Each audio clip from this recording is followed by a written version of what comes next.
نختلف في الرؤية السياسية، لكن نتفق ان احنا نحب بعض ونحترم بعض.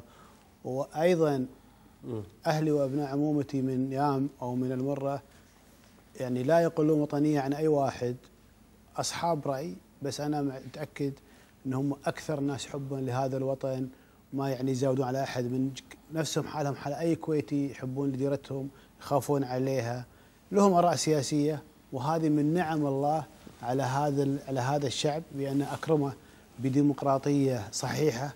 ان اي واحد فينا بالكويت يقول لي يبيه ويروح يحط راسه على المخده وما يخاف من زوار الليل ولا يخاف من احد.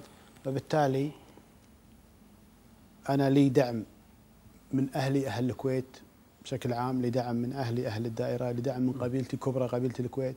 انما نسبي من يام ومن المره انا متاكد الداعم اكثر من الرافض. ان كان هناك من وجهات نظر فهي على محل احترام وتقدير، وهذه هي الديمقراطيه. ما يصير كلنا بعد بصامين، فينا اللي يقول انت صح، فينا يقول انت خطا.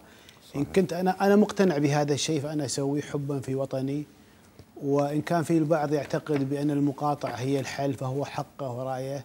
إن حضر صوت، أنا متأكد أنه راح يصوت لي. إذا ما حضر فأنا أنا أحترم رأيه وأحترم قراره.